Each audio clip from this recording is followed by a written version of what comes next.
Hello friends, आप सभी लोगों का बहुत बहुत स्वागत है। दोस्तों, आज हम लोग व्यक्तित्व से संबंधित 30 महत्वपूर्ण प्रश्नों को लगाने वाले हैं। दोस्तों, मैंने और भी वीडियोस बना रखे हुए हैं। आप नीचे दिए हुए आज़ाद स्टडी चैनल के इस आइकन पर जब आप क्लिक करेंगे तो वहां से प्लेलिस्ट पर जाकर आप सभी वीडियोस देख सकते हैं। दोस्तों, अगर अभी तक हमारे चैनल को सब्सक्राइब नहीं किया है तो चैनल को सब्सक्राइब कर लें और साथ ही साथ बेल आइकन प्रेस करना ना भूलें ताकि आगे आने वाले नोटिफिकेशन आपको समय से मिलते रहें। दोस्तों, ये काफ़ी इंपॉर्टेंट क्वेश्चंस हैं, तो आप भी लगाइए और देखिए कि कितने क्वेश्चन आपसे बनते हैं। ठीक है दोस्तों, तो स्टार्ट करते हैं। क्वेश्चन नंबर फर्स्ट है, व्यक्तित्व व्यक्ति में उन मनोदैहिक व्यवस्थाओं का गत्यात्मक संगठन है जो वातावरण के साथ उसके अपूर्व समायोजन को निर्धारित करता है। व्यक्तित्व की यह परिभाषा दी है A. G. W. Allport, B. J. B. Watson, C. Murray, D. Skinner. दोस्तों, ये जो परिभाषा है वो G. W. ऑलपोर्ट की है। इसका ए नंबर ऑप्शन सही होगा। दोस्तों, ये इंपॉर्टेंट डेफिनेशन है तो इसको याद रखिएगा। क्वेश्चन नंबर 2, कौन सा सिद्धांत व्यक्त करता है कि मानव मस्तिष्क एक बर्फ की बड़ी चट्टान के समान है जो कि अधिकांशतः छिपी रहती है एवं उसमें चेतन के 3 स्तर हैं। ए. गुण का सिद्धांत, बी. मनोविश्लेषणात्मक सिद्धांत, सी. व्यवहारवाद सिद्धांत, डी. प्रकार का सिद्धांत। दोस्तों, इसका बी नंबर ऑप्शन सही होगा। सिगमंड फ्रायड ने मनोविश्लेषणात्मक सिद्धांत में चेतन के 3 स्तर बताए, जिसमें पहला अचेतन, दूसरा अर्धचेतन और तीसरा चेतन होता है। ठीक है दोस्तों। क्वेश्चन नंबर 3 है, मनोविश्लेषणात्मक सिद्धांत। मनोविश्लेषणात्मक सिद्धांत का प्रतिपादन किसने किया? ए. कार्ल युंग या Jung, B. Sigmund Freud, C. Skinner, D. इनमें से सभी। दोस्तों, मनोविश्लेषणात्मक सिद्धांत का जो प्रतिपादन है वो सिगमंड फ्रायड जी ने किया। इसका बी नंबर ऑप्शन सही होगा। दोस्तों, ये ध्यान रखिएगा कि सिगमंड फ्रायड जी ने व्यक्तित्व का प्रथम व्यापक सिद्धांत दिया। ठीक है दोस्तों। क्वेश्चन नंबर 4 है, खालिस्तान के अनुसार इदम, अहम, परम अहम व्यक्तित्व के 3 घटक होते हैं। दोस्तों, इदम को ईद भी बोलते हैं। ठीक है दोस्तों, ईद भी बोलते हैं। और अहम को जो है दोस्तों ईगो बोलते हैं, ईगो। ठीक है दोस्तों। और परम अहम को सुपर ईगो बोलते हैं। ये ध्यान रखिएगा दोस्तों, क्योंकि यहाँ से भी क्वेश्चन बन जाते हैं। सुपर ईगो, ये जो है व्यक्तित्व के 3 घटक हैं। ये घटक किसके द्वारा दिए गए? A. Bandura, B. Freud, C. Adler, D. Jung. दोस्तों, इसका बी नंबर ऑप्शन सही होगा। फ्रायड के अनुसार इदम या ईद, अहम या ईगो तथा परम अहम जिसे सुपर ईगो कहते हैं, ये व्यक्तित्व के 3 घटक हैं। ठीक है दोस्तों। क्वेश्चन नंबर 5 है, व्यक्तित्व विकास। व्यक्तित्व के विकास की अवस्था है बताना है इसमें। ए. अधिगम एवं परिपक्वता, बी. अधिगम एवं वृद्धि, सी. विकास की प्रक्रिया, डी. इनमें से सभी। दोस्तों, व्यक्तित्व विकास की ये तीनों अवस्थाएं होती हैं, तो इनको ध्यान रखिएगा। इसका डी नंबर ऑप्शन सही होगा। क्वेश्चन नंबर 6 है, व्यक्तित्व के संगठन का स्वरूप है। ए. सामाजिक आर्थिक, बी. मनोवैज्ञानिक शारीरिक, सी. मनोवैज्ञानिक आध्यात्मिक, डी. सामाजिक और राजनीतिक। दोस्तों, व्यक्तित्व के जो संगठन का स्वरूप है वो मनोवैज्ञानिक और शारीरिक, ये दोनों संगठन जो हैं व्यक्तित्व के स्वरूप हैं। इसका बी नंबर ऑप्शन सही होगा। दोस्तों, मनोवैज्ञानिक और शारीरिक संगठन से एक अच्छे व्यक्तित्व का निर्माण होता है। ठीक है दोस्तों। क्वेश्चन नंबर 7 है, अहम। दोस्तों, अहम को बोलते हैं ईगो। ठीक है दोस्तों, ये भी ध्यान रखिएगा, ईगो बोलते हैं। खालिस्तान के नियम पर कार्य करता है। ए. सुख, बी. वास्तविकता, सी. नैतिकता, डी. कल्पना। दोस्तों, अहम जो है वो वास्तविकता के नियम पर कार्य करता है। इसका बी नंबर ऑप्शन सही होगा। क्वेश्चन नंबर 8 है, जिन इच्छाओं की पूर्ति नहीं होती है। दोस्तों, जिन इच्छाओं की पूर्ति नहीं होती है उन्हें दमित इच्छाएं बोलते हैं। ठीक है दोस्तों। उनका भंडार ग्रह निम्न में से कौन सा है? ए. अहम, बी. इदम, सी. परम अहम, डी. इदम एवं अहम। दोस्तों, जिन इच्छाओं की पूर्ति नहीं होती है उनका जो भंडार ग्रह है वो इदम है, जिसको बोलते हैं ईद। ठीक है दोस्तों, जिसको ईद भी बोलते हैं। इसका बी नंबर ऑप्शन सही होगा। ठीक है दोस्तों, ईद जो होता है वो अचेतन मन से संबंधित होता है। अचेतन मन। दोस्तों, जब कभी भी हमारी इच्छाएं पूर्ति नहीं होती हैं तो वो दमित इच्छाएं कहलाती हैं, और वो दमित इच्छाएं अचेतन मन में एकत्रित हो जाती हैं। दोस्तों, अचेतन मन जो होता है वो 90% भाग जो होता है मन का होता है। ठीक है दोस्तों, जिसमें भावना, संवेग, मूल प्रवृत्ति, यौन ऊर्जा, ये सभी समाहित होते हैं। ठीक है दोस्तों। क्वेश्चन नंबर 9 है, फ्रायड के अनुसार हमारे मूल्यों का आंतरिकीकरण खालिस्तान में होता है। ए. परम अहम, बी. इदम, सी अहम, डी परिस्थितियों। दोस्तों इसका ए नंबर ऑप्शन सही होगा। परम अहम, परम अहम को सुपर ईगो भी बोलते हैं। ठीक है दोस्तों, सुपर ईगो भी बोलते हैं परम अहम को। दोस्तों ये जो सुपर ईगो होता है वो आदर्शवादी सिद्धांत पर आधारित होता है। आदर्शवादी सिद्धांत पर आधारित होता है। इसमें संस्कारों और आदर्शों से संबंधित बातें होती हैं। इसमें दोस्तों समाज को ज़्यादा महत्व दिया जाता है। ठीक है दोस्तों, क्वेश्चन नंबर 10 है, शरीर की रचना के आधार पर व्यक्तित्व का सिद्धांत किसने दिया?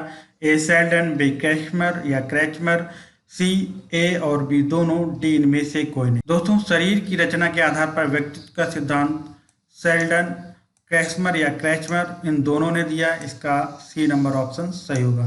ठीक है दोस्तों, ये इंपॉर्टेंट क्वेश्चन है दोस्तों, ध्यान रखिएगा। क्वेश्चन नंबर 11 है, ग्रंथियों के आधार पर, ग्रंथियों के आधार पर व्यक्तित्व के विभिन्न प्रकारों की चर्चा किसने की? ए क्रैचमर, बी युंग या जुंग, सी stranger, D cannon.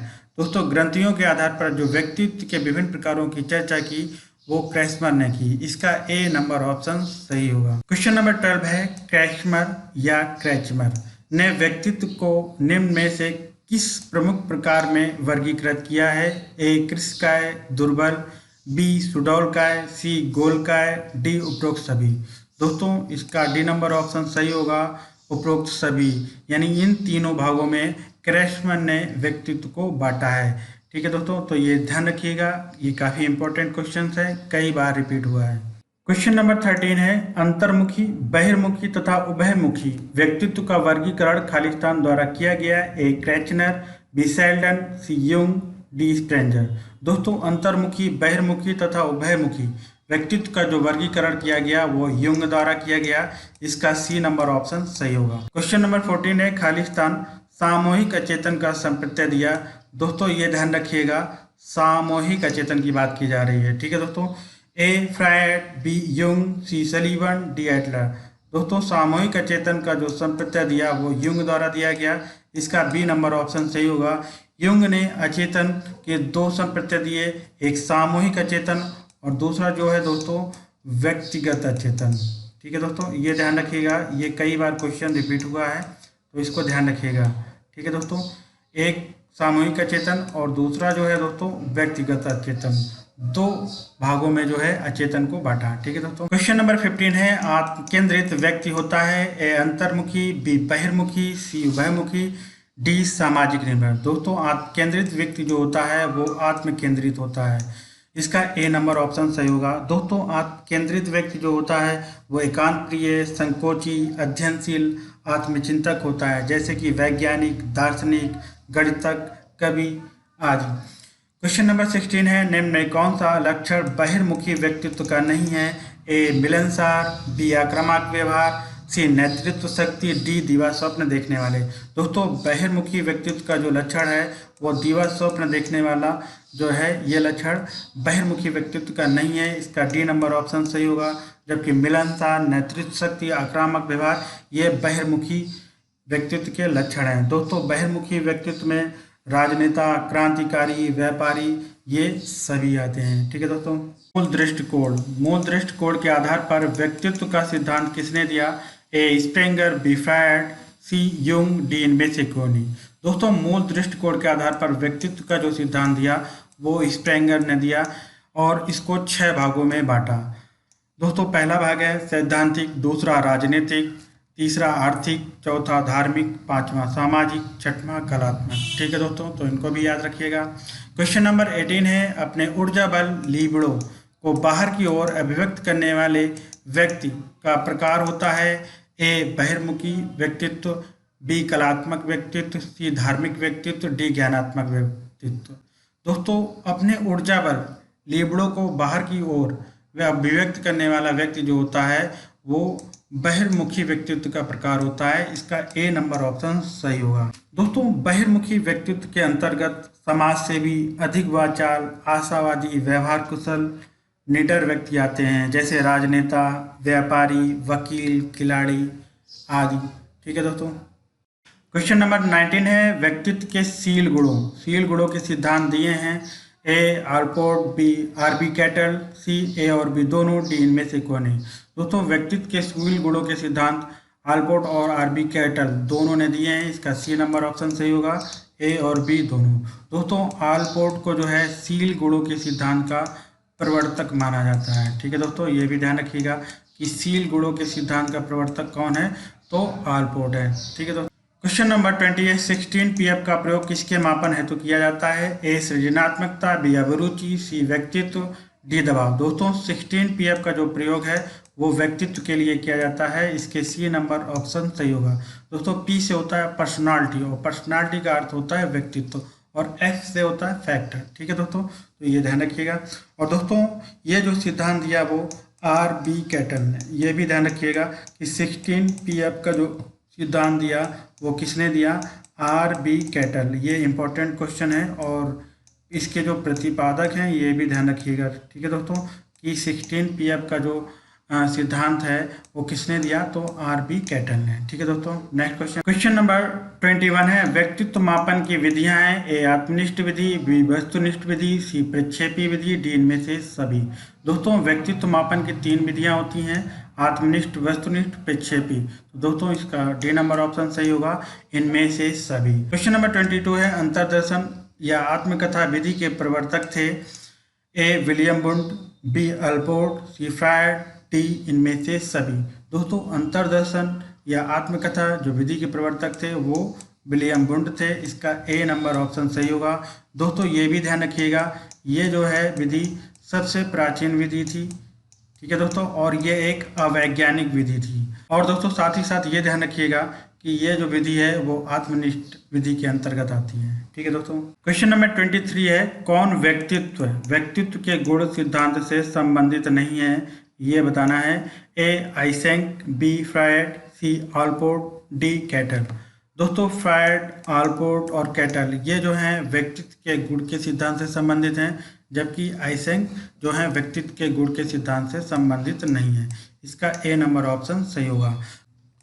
Question number 24 है, निम्न में कौन सा व्यक्तित्व मापन की प्रक्षेपी तकनीकी है? ए अवलोकन, बी साक्षात्कार, सी प्रासंगिक अंतर्बोध परीक्षण, इसे टैट बोलते हैं, डी निर्धारण मापनी। दोस्तों व्यक्तित्व मापन की जो प्रक्षेपी तकनीक है वो प्रासंगिक अंतर्बोध परीक्षण है, जिसे टैट भी कहते हैं, और इसका फुल फॉर्म थैमेटिक एब्सेप्शन टेस्ट होता है, इसका सी नंबर ऑप्शन सही होगा। दोस्तों इस विधि के जो प्रवर्तक थे वो मॉर्गन, ये ध्यान रखिएगा दोस्तों, ये इम्पोर्टेंट है और कई बार ये परीक्षाओं में पूछे जा चुके हैं, मॉर्गन और मुरे। ठीक है दोस्तों, इसके जो प्रवर्तक हैं वो मॉर्गन और मुरे माने जाते हैं। ठीक है दोस्तों, ये ध्यान रखिएगा। क्वेश्चन नंबर 25 है, व्यक्तित्व मापन का स्याही धब्बा परीक्षण या आईबीटी, जिसका फुल फॉर्म होता है इंक ब्लॉट टेस्ट, है ए आत्मनिष्ठ परीक्षण, बी वस्तुनिष्ठ परीक्षण, सी प्रक्षेपण परीक्षण, डी इनमें से कोई नहीं। दोस्तों व्यक्तित्व मापन का जो स्याही धब्बा परीक्षण है, जिसे इंक ब्लॉट टेस्ट बोलते हैं, ये जो है एक प्रक्षेपी परीक्षण है। ठीक है दोस्तों, तो इसका सी नंबर ऑप्शन सही होगा। दोस्तों स्याही धब्बा परीक्षण या इंक ब्लॉट टेस्ट के जो प्रवर्तक हैं वो हर्मन रोशा हैं, ये भी ध्यान रखिएगा दोस्तों, क्योंकि यहाँ से भी क्वेश्चन पुटअप होता है। क्वेश्चन नंबर 26 है, बाल अंतर्बोध परीक्षण या CAT का निर्माण किसने किया?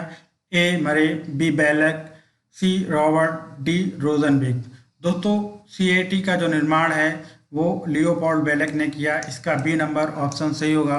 दोस्तों CAT का full form children apperception test होता है, और इन्होंने SAT का भी निर्माण किया व्यक्तित्व मापन के परीक्षण में, जिसका फुल फॉर्म है senior apperception test. Question number 27 है, रोशा का इंक ब्लॉट टेस्ट या IBT निम्न में से किसके मापन में प्रयुक्त होता है? ए बुद्धि, बी व्यक्तित्व, सी अभिरुचि, डी अभिक्षमता। दोस्तों हरमन रोशा का इंक ब्लॉट टेस्ट है वो व्यक्तित्व के मापन में प्रयुक्त होता है, इसका बी नंबर ऑप्शन सही होगा। दोस्तों ये एक प्रक्षेपी विधि है, ये भी ध्यान रखिएगा। क्वेश्चन नंबर 28 है, क्लाउड पिक्चर टेस्ट निम्न में किसके मापन के लिए प्रयुक्त होती है? ए बुद्धि, बी व्यक्तित्व, सी अभिरुचि, डी अभिक्षमता। दोस्तों क्लाउड पिक्चर टेस्ट जो है वो व्यक्तित्व के मापन के लिए प्रयुक्त होता है, और ये भी एक प्रक्षेपी विधि है, ये भी ध्यान रखिएगा। क्वेश्चन नंबर 29 है, निम्न में कौन शेष से भिन्न है? A TAT, B 16PF, C cloud picture test, D draw a man test. दोस्तों TAT क्लाउड पिक्चर टेस्ट और ड्रा-अ-मैन टेस्ट ये तीनों जो हैं व्यक्तित्व मापन की प्रक्षेपी विधियां हैं, जबकि 16PF जो है व्यक्तित्व मापन की आत्मनिष्ठ विधि है। इसका बी नंबर ऑप्शन सही होगा। ठीक है दोस्तों, क्वेश्चन नंबर 30 है, निम्न में कौन शेष से भिन्न है? A TAT, B 16PF, C Raven test, D draw a man test. दोस्तों TAT, 16PF, ड्रा-अ-मैन टेस्ट ये तीनों जो विधियां हैं वो व्यक्तित्व के मापन से संबंधित विधियां हैं, जबकि रेवन टेस्ट विधि जो है दोस्तों वो अशाब्दिक परीक्षण से संबंधित है। इसका सी नंबर ऑप्शन जो है वो सही होगा। दोस्तों अगर वीडियो पसंद आया हो तो लाइक, सब्सक्राइब, शेयर करना ना भूलें। मिलते हैं नेक्स्ट वीडियो में। जय हिंद।